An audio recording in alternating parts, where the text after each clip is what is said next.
Chaque année, la Fondation du patrimoine permet à de nombreux sites de bénéficier d'une enveloppe conséquente pour des travaux de rénovation. Et cette année, en 2025, au travers du loto du patrimoine, ce sont l'ancienne chapelle du lycée Corot de Douai et l'hospice Duflot à Boulogne-sur-Mer, l'ancien clocheton, qui ont été sélectionnés et les dotations viennent d'être révélées.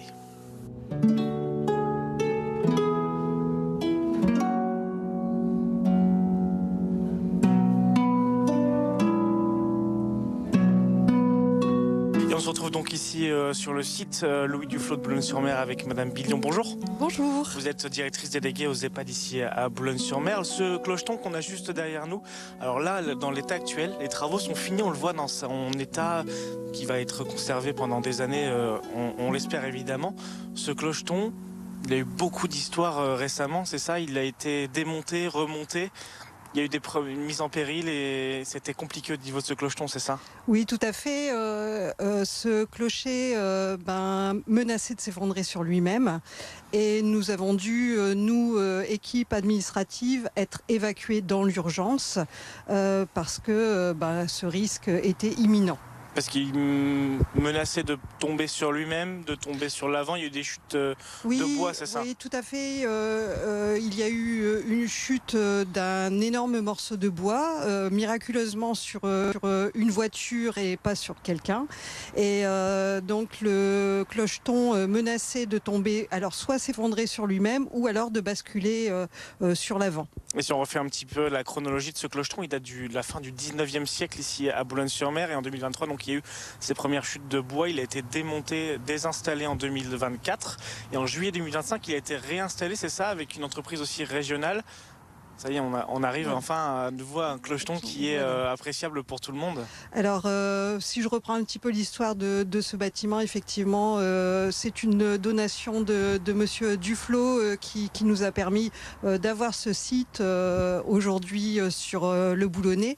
Bâtiment qui a été épargné par la guerre et qui n'avait jamais été refait, un clocheton qui n'avait jamais été refait. Qui a vécu quasiment 150 ans. 150 ans, voilà. Et donc, effectivement, les affres des tempêtes de ces dernières années ont fait que il avait subi des dégâts et donc nous avons dû faire appel à des entreprises et notamment des entreprises locales au Bourdin, Batte Charpente, qui sont intervenues sur l'année 2025 pour refaire ce bâtiment à l'identique tel qu'il existait auparavant. Et c'est important aussi de le préciser, ce site de Duflot abrite aujourd'hui 3 EHPAD qui sont derrière ce bâtiment. Aujourd'hui, c'est l'administration votre bureau notamment, qui est en dessous de ce clocheton. La Fondation du patrimoine, justement, elle a révélé cette année les dotations. Le site a été sélectionné pour l'édition 2025, 185 000 €.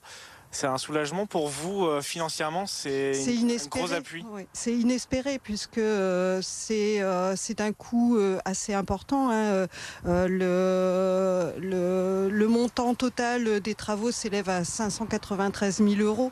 Donc pour notre établissement, c'est une somme considérable qu'il aurait fallu bien sûr amortir grâce au tarif hébergement que payent les résidents.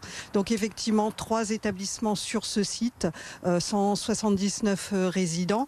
Donc la mission patrimoine va nous permettre, grâce à cette dotation, d'amortir ce coût. Un tiers de la dotation permettra donc s'injecte directement dans la totalité du coût des travaux. Vous disiez le tarif des hébergements, c'est un effet ultra positif en fait pour les gens qui vivent ici.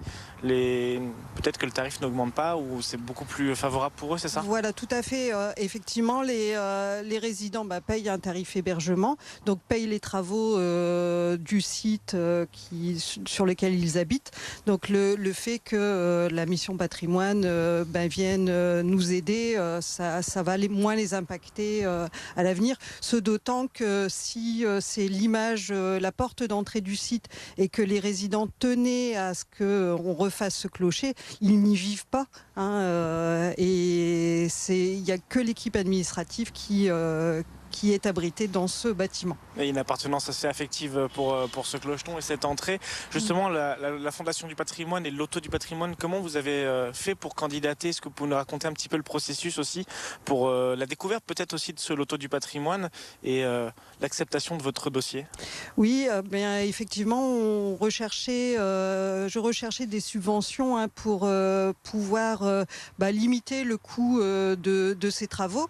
Et par hasard, je suis tombée sur la subvention Mission Patrimoine. Vous ne connaissiez Stéphane pas Bern. du tout avant, c'est ça? J'en avais entendu parler, mais je ne savais pas que, en tant qu'établissement public, je pouvais y répondre. Donc, un petit peu au culot, j'ai envoyé un dossier. Et nous avons eu un contact avec Madame Camille Bayart du département qui est venue sur place et qui a trouvé un intérêt historique à notre dossier et qui nous a d'emblée aidés, soutenus. Et cela nous a permis vraiment d'avancer progressivement et pas à pas sur notre dossier. Surtout qu'aujourd'hui, le clocheton, on le voit, il est vraiment très beau, avec ce bois assez spécifique, cette couleur spécifique. Normalement, il devrait rester tel quel au fur et à mesure du temps, malgré la pluie, malgré les intempéries qu'on peut vivre ici à Boulogne-sur-Mer. Il ne devrait pas trop bouger aussi avec ces tuiles noires qui ont été réhabillées, c'est ça, depuis juillet 2025? Oui, tout à fait. C'est l'entreprise Bathé Charpente et Bathé Couverture. Donc c'est une entreprise d'Aubourdin avec des compagnons du devoir qui ont travaillé vraiment d'arrache-pied pour proposer ce qu'on voit aujourd'hui. Alors le bois, c'est du Moabi, c'est un bois vraiment noble qui restera de cette couleur, hein, c'est du bois rouge. Et puis ça fait le pendant avec la porte d'entrée et je le trouve magnifique. Un petit peu inscrit aussi dans les bâtiments couleur ocre avec les briques autour. Petite dernière question, alors 600 000 euros quasiment de coût pour ces travaux, c'est quand même assez important. Quasi un tiers a été pris en charge par la Fondation du patrimoine avec ses dotations. Aujourd'hui, est-ce qu'on peut encore faire des dons auprès du centre hospitalier de Boulogne-sur-Mer, aussi sur la Fondation du patrimoine, pour continuer à aider et amortir ce coût financier? Oui, on peut encore faire des dons à la Fondation du patrimoine, mais aussi au niveau du centre hospitalier, puisqu'on a un fonds de dotation. Donc n'hésitez pas, ces dons seront vraiment affectés au clocheton du centre hospitalier. Donc nous en avons besoin, puisque vous l'avez compris, plus ces dons seront importants et moins l'impact sur nos résidents, sur notre tarif hébergement sera limité. Pardon. Voilà, un côté sauvegarde du patrimoine et aussi la vie des résidents, la vie des habitants de Boulogne-sur-Mer. Merci beaucoup Madame Billion pour la découverte de ce site et pour cette édition 2025 du Loto du patrimoine. Dans le Nord, c'est l'ancienne chapelle du lycée Corot de Douai qui a été sélectionnée. 300 000 euros ont été alloués pour ce lieu et nous sommes allés sur place en septembre dernier pour découvrir ce site. Reportage sur place avec Julie Michel. Classée monument historique, cette chapelle nécessite aujourd'hui une rénovation complète. Vous avez les vitraux, on a 21 vitraux qui sont à rénover. Vous avez toutes les boiseries qui sont elles aussi à rénover, les peintures qui sont à réfectionner. Et donc quand on met tout bout à bout et si on reprend la toiture, on est sur à peu près 3 millions et demi d'euros de travaux. Le rez-de-chaussée de la chapelle a lui déjà été aménagé en salle de danse. Au-delà de l'enjeu patrimonial, le projet permettra aussi d'ouvrir ce lieu aux élèves pour des concerts, du théâtre ou de la lecture. Et l'objectif, c'est vraiment de rendre au public, de rendre aux élèves ce lieu qui, pour l'instant, lui était inaccessible, pour des raisons de sécurité, bien évidemment, mais aussi pour des raisons de laïcité. Ce lieu a été désacralisé en mars dernier. Un dossier soutenu de longue date par les collectivités locales et qui a attiré l'attention de la Fondation Patrimoine. Détruite en 1831, la chapelle a été reconstruite en 1843 grâce à l'architecte anglais Auguste Pugain. Pour la chapelle telle que vous la connaissez aujourd'hui, qui a été totalement pensée par l'architecte qui s'est également préoccupé de restaurer l'abbaye de Westminster. Donc c'est un lieu architecturalement parlant tout à fait remarquable. Je dirais une singularité, c'est que c'est enchâssé au sein d'un lycée public. Donc. La chapelle pourra être visitée lors des prochaines journées du patrimoine avant le début des travaux qui devraient démarrer d'ici 2 ans. Et deux sites du Nord-Pas-de-Calais sélectionnés donc pour l'édition 2025. 5 au total dans les Hauts-de-France pour le Loto du patrimoine. Nous sommes avec Philippe Roumillac. Bonjour. Bonjour. Vous êtes délégué régional pour la Fondation du patrimoine. On vient de voir donc les 2 sites du Nord-Pas-de-Calais sélectionnés pour cette édition 2025. Comment ont-ils été sélectionnés ? Alors, ces 2 sites ont été sélectionnés par une commission nationale parmi l'ensemble des sites sélectionnés de cette façon-là. Nous, on fait remonter, nous, Fondation du patrimoine, avec la DRAC, la Direction régionale des affaires culturelles, nous faisons remonter une liste de projets et c'est la commission qui choisit parmi ceux-là. Et se dire, par exemple, donc on est d'accord, on parle de un projet par département. Et par exemple, pour le département du Nord, combien de projets vous avez à disposition pour en sélectionner qu'un seul ? Plusieurs projets, c'est variable chaque année. Ça peut être 2, 3, 4, rarement plus. Parce que les projets doivent répondre à des critères assez précis. Et au fond, il n'y a pas beaucoup de projets qui cochent en quelque sorte toutes les cases chaque année. C'est quoi les cas, justement, vous parlez de critères, qu'est-ce qu'il faut comme critères pour répondre à l'appel du Loto du patrimoine ? La mission patrimoine, donc présidée par Berne, retient 4 critères principaux. Le premier, c'est naturellement l'intérêt patrimonial. Il faut que le bâtiment en question ait un intérêt patrimonial, ça va de soi. Le deuxième, c'est l'état de péril, c'est-à-dire que parfois des bâtiments peuvent attendre 10, 20, 15 ans. Là, l'état de péril est retenu, et c'est le cas pour les deux. Et puis ensuite, c'est naturellement la maturité du projet. Encore faut-il qu'il y ait quelque part eu une réflexion, un diagnostic, une réflexion, des études, des devis, pour que ça puisse et un plan de financement. Et enfin, la dernière, c'est l'intérêt territorial, c'est-à-dire l'impact que la restauration va pouvoir avoir sur la dynamique territoriale, sur la création de liens sociaux. Et pour se rendre compte de ça aussi, vous allez sur les lieux, vous visitez ces sites qui proposent leur candidature ? Oui, tout à fait. C'est notre rôle. La Fondation du patrimoine a la chance d'être animée par de nombreux délégués. Il y en a plus d'une quinzaine dans le Nord, plus d'une douzaine dans le Pas-de-Calais. Et ces délégués ont pour mission précisément de se rendre sur place, de discuter avec les porteurs de projets, c'est comme ça qu'on appelle les propriétaires de ces projets, afin d'examiner, encore une fois, les conditions de la candidature. Donc on le rappelle, pour le Nord, c'est le lycée Corot de Douai, l'ancienne chapelle du lycée Corot de Douai. Pour le Pas-de-Calais, c'est le clocheton de l'Hospice du Flot à Boulogne-sur-Mer. Il y a des rénovations importantes à prévoir pour ces 2 lieux ? Ah oui, tout à fait. Les budgets sont très importants. Pour l'ancienne chapelle, vous avez raison de le dire, parce que c'est une chapelle, mais elle est désacralisée, donc c'est un lieu public, laïque et public. Les travaux sont de l'ordre de 2,2 millions. Donc il y a effectivement beaucoup de travaux avec une priorité sur les vitraux et ceux du rez-de-chaussée et ceux de l'étage. Alors précisons, 2,2 millions, évidemment, c'est pas la dotation attribuée par le Loto du patrimoine. Les chiffres ont été révélés à la fin de l'année 2025. 300 000 euros pour le site de Douai, 185 000 euros pour Boulogne. Évidemment, chaque fois, c'est seulement une partie des besoins des Bien sites. sûr. Comment sont attribuées ces dotations ? Comment est-ce qu'on estime et comment on les jauge, ces attributions ? Parce que c'est aussi toute la France qui reçoit un site par département qui reçoit une dotation. Tout à fait. L'essentiel, c'est l'indicateur principal pour déterminer le montant, c'est d'abord l'importance de l'enveloppe globale au niveau national. Et ça, c'est directement fonction de la récolte des jeux, puisque vous avez raison de le rappeler. Tout ça, ça provient de la Française des Jeux United, mais c'est la part de l'État qui est ainsi distribuée, qui est en quelque sorte consacrée. Et ça dépend de ce que les joueurs misent. Donc on a envie de dire jouer au loto à ce moment-là, naturellement, dans le respect, bien sûr, des règles d'addiction, mais jouer au loto parce que vous contribuez directement au patrimoine. Le deuxième critère, c'est la charge qui reste, la charge financière qui est, encore une fois, dépendant directement du porteur de projet. Il y a un plan de financement. Vous voyez, on parle de la chapelle, chapelle du lycée Corot. Et c'est évident que l'État va intervenir, la région va intervenir. Il y a des mécènes, des entreprises qui vont donner, des particuliers qui donnent. Il y a une collecte qui est toujours en cours. Et donc, il y a un reste à charge.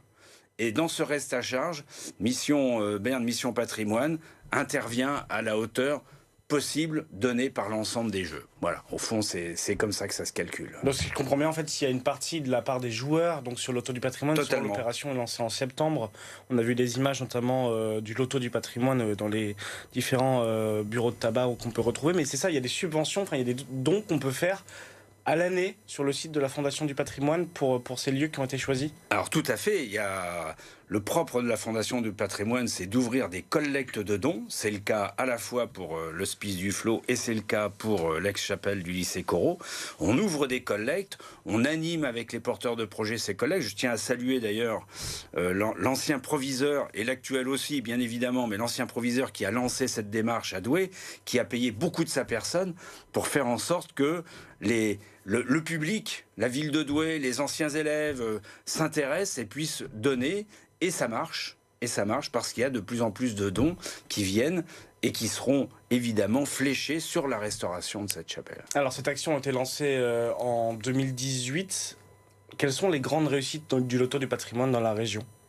Les grandes réussites, je vais parler d'un certain nombre de sites tout à fait emblématiques qui ont reçu des dotations, qui accélèrent en fond. La dotation Mission Patrimoine, c'est fait pour donner le coup de pouce qui permet vraiment de conclure des travaux, de lancer des travaux, d'accélérer des travaux.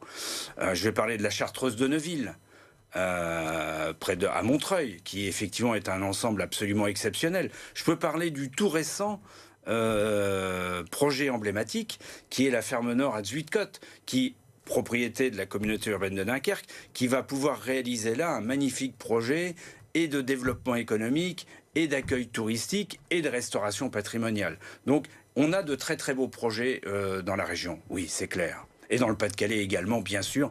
Je vais parler du Fort d'Ambleteuse, par exemple. On ne peut pas ne pas parler du Fort d'Ambleteuse, qui, chaque année, bénéficie, alors parce qu'on parle de Mission Berne, Mission Patrimoine, c'est très bien, mais il y a aussi beaucoup d'autres mécènes qui interviennent. On va parler de la Fondation Total Énergie, par exemple, qui, d'ailleurs, intervient aussi sur l'ex-chapelle du lycée Corot et qui est intervenu à plusieurs reprises et sur la Chartreuse et sur le Fort d'Ambleteuse. Je ne cite que quelques exemples emblématiques là aussi. Il y en a beaucoup évidemment. Oui, il y en a beaucoup. Et pour d'autres sites qui souhaiteraient peut-être avoir le soutien de la mission Berne, ça se passe comment les candidatures ? C'est le site qui fait candidature, c'est la ville. Comment ça se passe pour se proposer ? En fait, c'est exactement comme pour le loto, c'est-à-dire que pour gagner, il faut jouer. Et là, pour espérer remporter cette dotation, il faut d'abord impérativement s'inscrire. Le porteur de projet doit inscrire son projet sur le site missionpatrimoine.fr. Et sur ce site, tous les projets peuvent s'inscrire. Aussi bien ceux qui appartiennent à des collectivités locales, vous avez raison, des villes, des régions, la preuve. Le lycée appartient à la région. Des petites communes peuvent, mais aussi les propriétaires privés. Autrement dit, la force de Mission Patrimoine, c'est de s'intéresser à tous les projets, publics ou privés, classés monuments historiques ou non classés monuments historiques, bâtiments industriels, religieux, particuliers. L'ensemble du patrimoine, au fond, a vocation à intéresser Mission Patrimoine. Merci beaucoup Philippe Roumillac, je rappelle le délégué régional pour la Fondation du patrimoine est venu sur notre plateau. Et on retrouve désormais Emmanuel à Roubaix pour découvrir justement un lieu qui a bénéficié récemment du loto du patrimoine. C'est l'un des 2 seuls temples protestants de la métropole lilloise inscrits au titre des monuments historiques. Ce temple, ici à Roubaix, dans le quartier de l'Épeule, a été inscrit en 2011. Ce temple a été conçu en 1871 par l'architecte Jean-Jacques Schulters et ce lieu de culte a bénéficié du loto du patrimoine. Bonjour Loïc Bertrand. Bonjour monsieur. Merci de nous accueillir, c'est très gentil. Vous êtes donc le président du conseil presbytérial de Roubaix-Tourcoing. Qu'est-ce qu'il fallait rénover au niveau de ce temple protestant en 2020 quand vous avez participé au loto du patrimoine ? Bien, tout d'abord, le clocher menaçait péril et il était urgent de sécuriser l'accès. Et puis la façade était dans un état, comme vous pouvez le constater encore aujourd'hui, bien abîmé, sombre, avec des pierres épeauffrées. Et donc il était urgent d'intervenir et nous avons décidé de candidater pour la mission Berne. Combien de temps ça a pris cette rénovation en fait ? Ça a pris plus de 9 mois. Évidemment, il y a eu toute une phase préparatoire qui a duré Bien 2 ans pour monter le dossier, faire le diagnostic sanitaire et patrimonial, mais 9 mois de travaux. Ça veut dire que quand le temple est inscrit candidate à la mission Berne à partir de 2020, il faut encore attendre 2 ans le temps que les fonds arrivent, que ça se fasse pour entamer donc les rénovations, c'est ça ? Oui, tout à fait. Il a fallu mobiliser un certain nombre d'acteurs financiers, mais pas uniquement, pour mener à bien le projet. Ça a coûté combien cette rénovation, à la fois de la façade et du clocheton ? Alors, je n'ai pas la mémoire des chiffres, mais 463 000 € et quelques. Et quelques. Voilà. Et donc, dans le loto du patrimoine, il y avait une partie donc prise et c'était environ 130 000 €, si je ne dis pas de bêtises, de souscription, c'est comme ça ? 130 000 €, oui, en partie par souscription, mais en grande partie par subvention de la Fondation du patrimoine elle-même. Alors, la façade était entièrement rénovée. On voit encore sur les côtés, il y aura peut-être potentiellement d'autres moments de rénovation. Mais cette rénovation de la façade, cette rénovation du clocheton, ça a amené quoi dans la vie du quartier ? Parce que c'est un lieu de culte, mais c'est pas qu'un lieu de culte, c'est aussi un lieu de vie associative important. Alors tout d'abord, ça a apporté une visibilité, puisque même des policiers municipaux pensaient que le temple était désaffecté. Donc depuis que la façade a retrouvé son lustre, des voisins viennent, et pas seulement pour les journées du patrimoine, mais pour les nombreux concerts qui ont lieu à l'intérieur du temple. Alors c'est très bien que vous parliez de concerts à l'intérieur du temple. On va se rendre justement à l'intérieur du temple pour revenir sur cette histoire autour du loto du patrimoine, comprendre comment vous avez candidaté, comment ça s'est passé et comment donc vous avez été, comment le temple a été choisi pour faire partie donc en 2020 du loto du patrimoine. Loïc Bertrand, avant de revenir sur la candidature en 2020, le temple, vous le disiez, vous le rappeliez qu'il a une vie avec les habitants du quartier qui l'ont donc redécouvert, mais ce temple s'inscrit aussi dans l'histoire de la ville de Roubaix, ne serait-ce que par ses colonnes, c'est bien ça ? Oui, tout à fait, c'est un temple dont le modèle est une halle en réalité, et les galeries sont soutenues par des colonnes en fonte, exactement ce qu'on retrouve dans l'architecture civile ou publique à Roubaix, qui allie la brique et la fonte. C'est un temple aussi qui est un lieu de mémoire, ne serait-ce que par le monument aux morts. Ça aussi, c'était important qu'il existe dans ce temple ?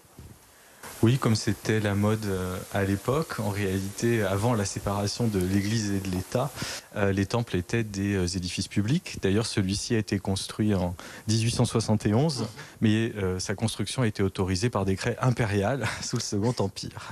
Non, par Napoléon III. Je ne sais pas si c'est lui qui a signé directement, mais en tout cas, voilà, Napoléon III. Mais il y a aussi les vitraux, ils ont fait partie de cette rénovation du loto du patrimoine. Oui, alors tout à fait, les vitraux de la rosace, puisqu'elle fait partie intégrante de la façade, oui, de la façade. Et qu'ils se trouvaient fortement endommagés en raison de l'état de la maçonnerie et des pierres.